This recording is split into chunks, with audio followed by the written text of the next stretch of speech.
এই ফুটবল বিশ্বকাপকে কেন্দ্র করে পুরো নিরেট এক দল মুসলমান থেকে মুনাফিক বের হয়ে গিয়েছে। এটা কেমন, কয়েকটা উদাহরণ আমি আপনাকে দিলে আপনি বুঝবেন যে আমরা এমন মুসলমান দাবি করি যারা আমরা ফিলিস্তিনকে ভালোবাসি, আবার সেই ফিলিস্তিনের শত্রু, আল্লাহর শত্রু, মুসলমানদের শত্রু, নবীদের শত্রু, ইহুদিদের আমরা আবার ভালোবাসি। যে ফিলিস্তিনকে ধ্বংস করার জন্য আর্জেন্টিনা, ব্রাজিল, ইসরায়েল উঠে পড়ে লেগেছে, আমরা ফিলিস্তিনের জন্য মায়া কান্না করি, আবার তাদের পক্ষপাতিত্ব করি। এই একদল মুনাফিক। আরেক দল মুনাফিক যারা দেখবেন এই খেলা আসলে তাদের কাছে দিন ধর্ম পুরো আলাদা।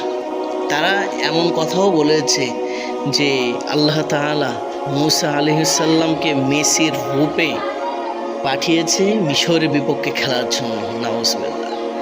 আরও কিছু মুনাফিক এমন আছে যারা আর্জেন্টিনা, ব্রাজিলের জার্সি গায়ে লাগিয়ে নিজেদেরকে আর্জেন্টিনা ব্রাজিলিয়ান বলে পরিচয় দিচ্ছে। এই বছর দেখলাম তারা এখানে যে জার্সিটা করেছে, পুরো জার্সির ভিতরে তারা বাল দেবতার মূর্তি এখানে আর্ট করে আছে জলসাপে। কোরআনে যেখানে সম্পূর্ণ বাল দেবতার মূর্তি পূজা থেকে বিরত থাকার কথা বলেছে, আল্লাহ তাআলা বারবার নিষেধ করেছে তোমরা বাল দেবতার পূজা করো না। কিন্তু আর্জেন্টিনা, ব্রাজিল, মেসি, নেইমার এরা হচ্ছে সম্পূর্ণ বাল দেবতার পূজারী।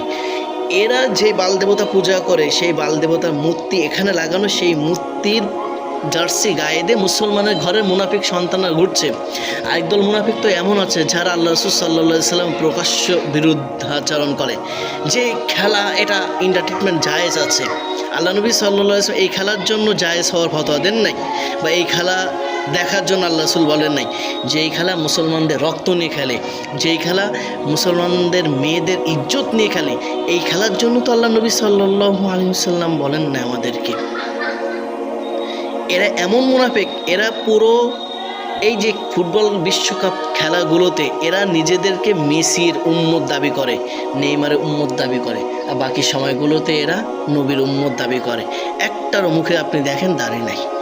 এরা আল্লাহ নবী সাল্লাল্লাহু আলাইহি ওয়াসাল্লাম উম্মত দাবি করছে, দাড়ি নেই। কেন আমি ইনাদেরকে মুনাফিক বললাম? আল্লাহ নবী সাল্লাল্লাহু আলাইহি ওয়াসাল্লামের জামানায় মুনাফিকরা একদম আল্লাহ রাসূলের পিছনে নামাজ পড়তো, কিন্তু অন্তরে অন্তরে তারা ইহুদিদের ভালোবাসত। বর্তমান সময়ে ঠিকই তারা নামে মুসলমান, কিন্তু অন্তরে সম্পূর্ণ ভালোবাসা আর্জেন্টিনার জন্য, ব্রাজিলের জন্য।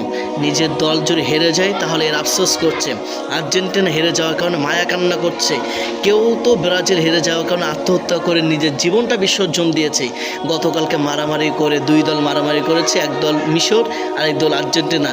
দুই দল মারামারি করে আর্জেন্টিনার পোলাপানরা মিশর পোলাপানগুলোকে মেরে হত্যা করে ফেলছে, তাদেরকে হত্যা করেছে। এটা হচ্ছে নিরেট মুনাফিকের লক্ষণ।